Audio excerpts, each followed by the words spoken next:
বিসমিল্লাহির রহমানির রহিম। ভিডিওর এ পর্যায়ে আমরা এসএসসি 2025 সালের জন্য রসায়ন প্রথম অধ্যায়ের গুরুত্বপূর্ণ একটি বিষয় আলোচনা করব। এই বিষয়টির মধ্যে অন্যতম একটি বিষয় হচ্ছে এই অধ্যায়ের গুরুত্বপূর্ণ অনেকগুলো প্রশ্ন আছে, বিষয়টি এরকম না, তবে অল্প সামান্য বেশ কিছু বিষয় গুরুত্বপূর্ণ রয়েছে। তার মধ্যে অন্যতম একটি বিষয় এই ভিডিওর মাধ্যমে দেখানোর চেষ্টা করব। দেখুন, ভিডিওতে একটা ছক দেখানো হচ্ছে। এই ছকটিতে এখানে 38 নম্বর প্রশ্ন এবং ছকটির একটা সমাধান রয়েছে। আমরা এখানে ছকের প্রথমে দেখতে পাচ্ছি এখানে বিস্ফোরক পদার্থ দেওয়া আছে। বিস্ফোরক পদার্থের মধ্যে অন্যতম টিএনটি, যৌগ পারঅক্সাইড, নাইট্রোগ্লিসারিন, অর্থাৎ যে সকল পদার্থ বিস্ফোরক হিসেবে কাজ করে তার মধ্যে অন্যতম হচ্ছে টিএনটি, যৌগ পারঅক্সাইড এবং নাইট্রোগ্লিসারিন। আর এর পর্যায়ে রয়েছে দাহ্য পদার্থ, অর্থাৎ যে সকল পদার্থগুলো আগুন জ্বলে বা দহন হয়। এর মধ্যে অন্যতম হচ্ছে অ্যালকোহল, ইথার, এই দুইটা হচ্ছে অন্যতম। এর পরবর্তীতে আছে বিষাক্ত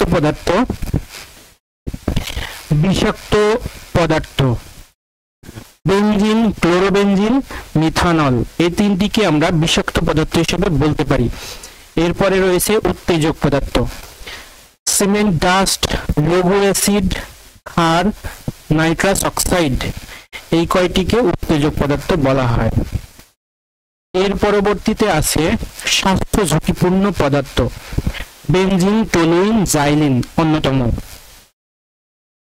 পরবর্তীতে রয়েছে তেজস্ক্রিয় পদার্থ, ইউরেনিয়াম, রেডিয়াম, যেগুলো আমরা পারমাণবিক বোমা তৈরির কাজে ব্যবহার করে থাকি।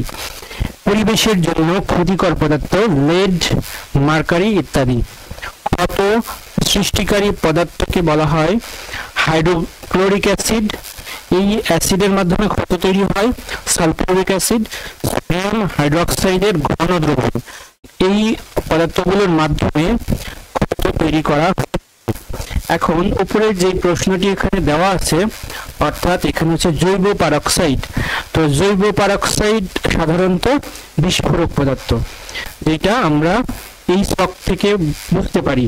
অর্থাৎ এই অন্যতম একটি বিষয় হচ্ছে এই ছকের মাধ্যমে অন্যান্য পদার্থগুলো সম্পর্কেও জানা যাবে এবং বিভিন্ন প্রশ্ন কি তার একটি উদাহরণ সম্পর্কেও আমরা বুঝতে পারবো।